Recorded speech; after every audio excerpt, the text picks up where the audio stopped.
বলা হয়েছিল তখন যে ব্যক্তিগুলো বলেছিল যে আমরা আমাদের জায়গা থেকে সরব না, আমরা লড়াই সংগ্রাম চালিয়ে যাব, আমাদের 9 দফার যে কর্মসূচি সেই কর্মসূচি আমরা চালিয়ে যাব, সেই অগ্রনায়ক জুলাই বিপ্লবের অগ্রনায়ক আব্দুল হান্নান মাসুদ বক্তব্য রাখছেন। জুলাই বিপ্লবের অগ্রনায়ক বৈষম্যবিরোধী ছাত্র আন্দোলনের মুখ্য সংগঠক আব্দুল হান্নান মাসুদ।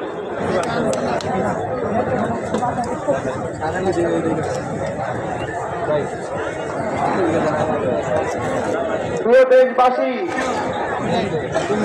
সবাই কেমন আছেন? আজকে কেমন উপভোগ করতেছেন? আমার সামনে দাঁড়ানো এই লক্ষ ছাত্র জনতা প্রত্যেকেই আজ 24-এর গণঅভ্যুত্থান পরবর্তী একটি ইতিহাসের সাক্ষী। এই ইতিহাস রচনা করতে যাচ্ছে এই বাংলাদেশের তরুণ প্রজন্ম, যারা জুলাই গণঅভ্যুত্থানের নেতৃত্ব দিয়েছে। আমাদের সামনে উপস্থিত আছে আমাদের 24-এর গণঅভ্যুত্থানের অগ্রনায়কেরা, যারা জীবন বাজি রেখে লড়াই করেছে, যারা বারবার গুমের শিকার হয়েছে কিন্তু শেখ হাসিনার পদত্যাগের প্রশ্নে আপোষ করে নাই। আমাদের সামনে এখানে উপস্থিত আছেন আমাদের নেতা গণতন্ত্রের ইমাম নাহিদ ইসলাম ভাই, যিনি ক্ষমতার মস্তক ছেড়ে আবার জনতার কাতারে হাজির হয়েছে। এই জনতা আজকে ভালোবাসা দিয়ে, সম্মান দিয়ে এই আজকে মানিক মিয়ার এভিনিউতে উপস্থিত হয়ে আমারও নাহিদ ইসলামের নেতৃত্বকে গ্রহণ করে নিয়েছে। বাংলাদেশে 1971 সালের পর থেকে বাংলাদেশে ঐতিহাসিক ভাবে আমরা বারবার প্রতারিত হয়েছি। আমরা ব্রিটিশদের থেকে মুক্তি লাভের পর 1947 সাল থেকে 1971 সাল পর্যন্ত 24টি বছর পাকিস্তানি শাসকদের শোষণে নির্যাতনের শিকার হয়েছি।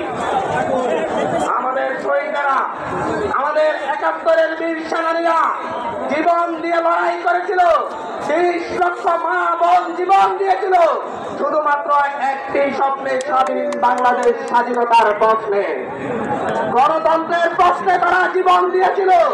কিন্তু কি দেখা গিয়েছিল? 72 থেকে 75 সালে এসে এদেশের মানুষের উপর একটি দুঃশাসন চাপিয়ে দিয়েছিল শেখ মুজিব। রক্ষী বাহিনী গঠন করে এদেশের হাজারো মানুষকে হত্যা করেছে। তৎকালীন বিরোধী দলীয় নেতা সিরাজ শিকদারকে হত্যা করে সংসদে দাঁড়িয়ে পড়েছিল কোথায় আর সিরাজ শিকদার। সেই ধাম্বিক শেখ মুজিবের পরিণতি আমরা দেখেছি। আমরা তার পরবর্তী সময়ে 77 থেকে আমরা তার পরবর্তী সময়ে 6টি বছর মেজর জিয়ার শাসন আমল দেখেছি, যেটা বাংলাদেশের মানুষকে একটি পথের দিশা দিয়েছিল। কিন্তু তার পরবর্তী থেকে আবারও বাংলাদেশ পথ হারিয়েছে। স্বৈর শাসন, একদলীয় শাসন এবং প্রতিটি ইলেকশনের আগে রক্তক্ষয়ী সংঘর্ষ এদেশের মানুষকে আবার চিহ্নি করে তুলেছিল। বারবার 1990-এর গণঅভ্যুত্থানের পরে গণতন্ত্রের প্রশ্নে যে মীমাংসা হয়েছিল, সেই মীমাংসাকে উপেক্ষা করে প্রতিটি জাতীয় সংসদ নির্বাচনের আগে এদেশের মানুষ এক দল আরেক দলের মুখোমুখি দাঁড়িয়ে সংঘাতে লিপ্ত হতে বাধ্য হয়েছিল। 2007-8 সালের সেনা শাসনের পরে শেখ হাসিনা ভারতের সাথে এবং তৎকালীন মঈনুদ্দিন আহমেদের সাথে চুক্তি করে একটি পাতানো নির্বাচনের মধ্য দিয়ে বাংলাদেশের ফ্যাসিবাদী শাসন ব্যবস্থার ভিত্তিপ্রস্তর নির্মাণ করে। তারপর থেকে 16টি বছর এই দেশের তরুণরা, এই দেশের বৃদ্ধরা, এই দেশের যুবকরা শেখ হাসিনার নির্যাতনের কষাঘাতে নির্যাতিত হয়েছে। আমরা দেখেছি শেখ হাসিনার হিংসাত্মক মনোভাবের কারণে বেগম জিয়াকে কিভাবে দিনের পর দিন কারাগারে থাকতে হয়েছে।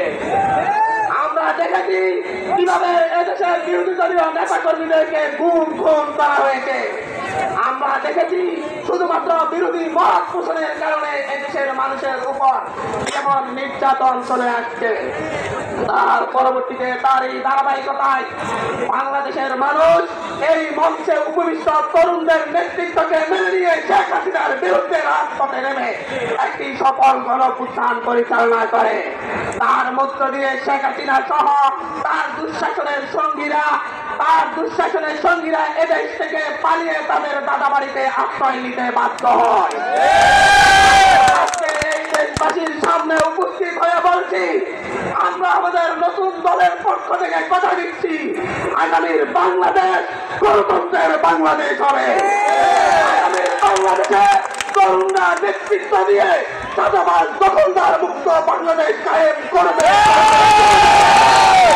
আগামীর বাংলাদেশে আর কোন নির্বাচনের আগে দলে দলে সংঘাত হয়ে প্রাণহানির ঘটনা তরুণরা করতে দিবে না। আগামীর বাংলাদেশে সকল দলমত নির্বিশেষে একসাথে বসবাস করবে। আজকে যেমন আমাদের এখানে সারা দিয়ে বাংলাদেশের সকল রাজনৈতিক দল এখানে উপস্থিত হয়েছে, আগামীর বাংলাদেশ নির্মাণে আমাদের এই তরুণ প্রজন্মের নেতৃত্বে সকল রাজনৈতিক দলকে সাথে নিয়ে আগামীর বাংলাদেশ পুনর্গঠন করা হবে। এটা এই দেশবাসীর কাছে আমাদের প্রতিশ্রুতি। আমরা এই প্রতিশ্রুতি রেখে আপনার সংক্ষিপ্ত বক্তব্য শেষ করছি। ধন্যবাদ। ইন্দিরা জিন্দাবাদ।